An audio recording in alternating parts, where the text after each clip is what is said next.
Welcome back to week 8 of our guitar course. This is video 3, and I have an exciting new song for you guys today. Last video, video 2, was a slow song, a ballad, if you will, and those are useful in a lot of ways. They're very pretty, very emotionally charged, but we're going to get to a fast song today. It's called Funk Train. Now, for this one, since it's fast, we want to keep the pattern a little bit more simple. One of the things we talked about in the previous 2 videos is that when it's a slower tempo, you can do more strums on the guitar to move the beat forward or to add more variety to it. But when it's a faster song, you actually want to do less. And you want to take some time to let the rest of the music happen. So on Funk Train, we're gonna have fun with this one by just using pattern number 1, where we emphasize beat 2 and beat 4. And it's going to be easy in that sense, but we also have to make sure we're keeping up with the beat and the song. And so again, this is another example of how meter really plays into the characteristics of a song. And so for this one, we have 3 different chords. We have the G7. I don't know if you remember that one. It's 1st fret on the E string. We have C, and then we have D, like that.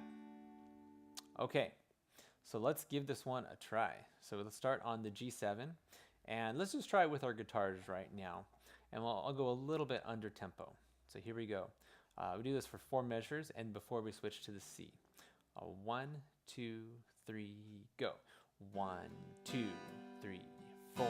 1, 2, 3, 4. Measure 3, 2, 3, 4. One more time. Get ready to switch, and switch. 2 measures, back to G, G7, 3. Get your eyes in the music. Here comes the D.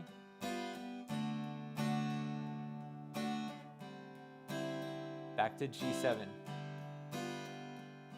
And then we do a big repeat back to measure 1, G7. Okay, well, we'll do the repeat when we get to the song, but hopefully that was pretty easy. Now, as the track is going, your goal is to make sure you're emphasizing beat 2 and beat 4. Now, here's a trick when you're doing this. You can listen to the drums. The snare drum is coming in on beat 2 and beat 4, every single measure on this song, with the exception of maybe the measure that we repeat on, but that's another story. So let's give this a try with the track. This is kind of a fun song, and we only have to do that one strum pattern with it. Here we go. Get ready on your G7.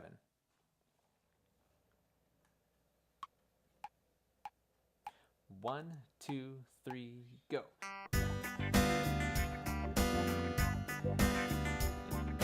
1, 2.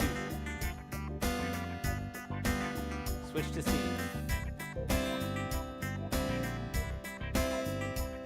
G7. That's it. G7 and C. G7. One more measure of G7. Repeat back to the beginning. G7. That's it. Get ready for the C.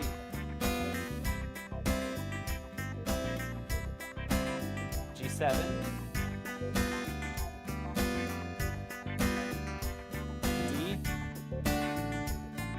C.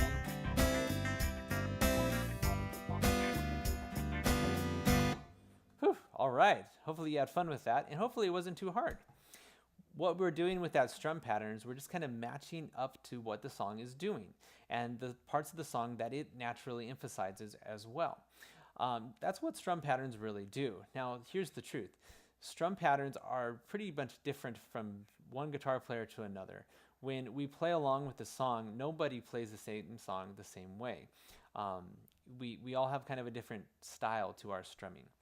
These strum patterns that we learned in week 8 here are pretty typical, but even then you'll see different variations on them from different guitar players, even parts of what part of the beat that they will emphasize to give it some variety, or to move the tempo forward, or to really emphasize the meter of the song. So Funk Train is a good example for that, and hopefully a pretty fun one as well. Shall we try it again? So faster chord changes on this one, so you want to make sure that you're getting those chords in there. But hey, we got 3 of them. One other thing I should say on this one is this is a blues pattern. So there are 3 different chords. You have the G7, you have a C7 or a C, and then you have a D.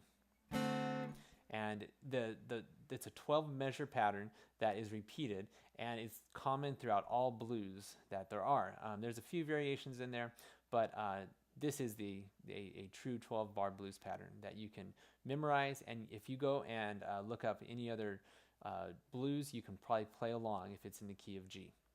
So here we go. Let's try it. Get ready on your G. Here we go. 1, 2, 3, go.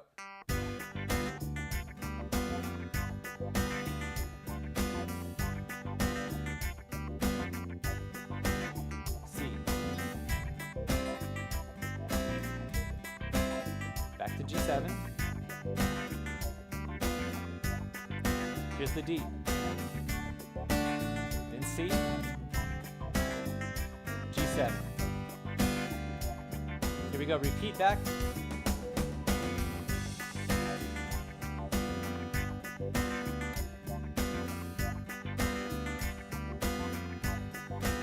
C. Back to G7. D. C.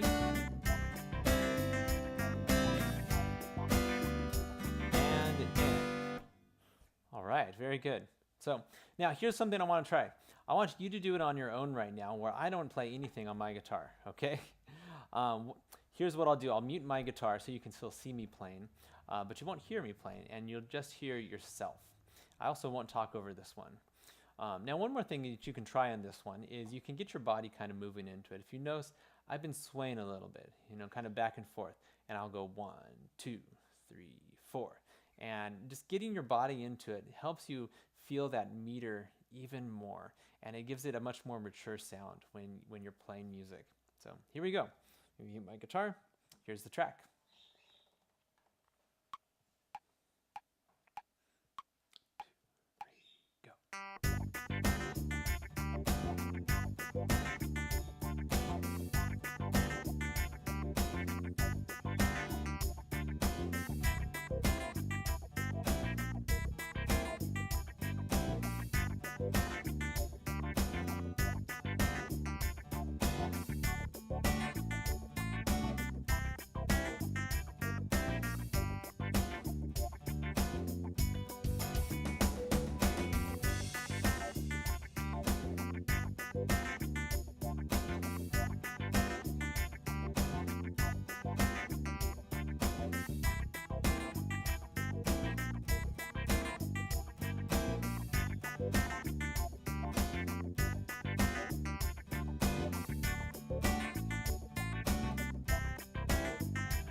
All right.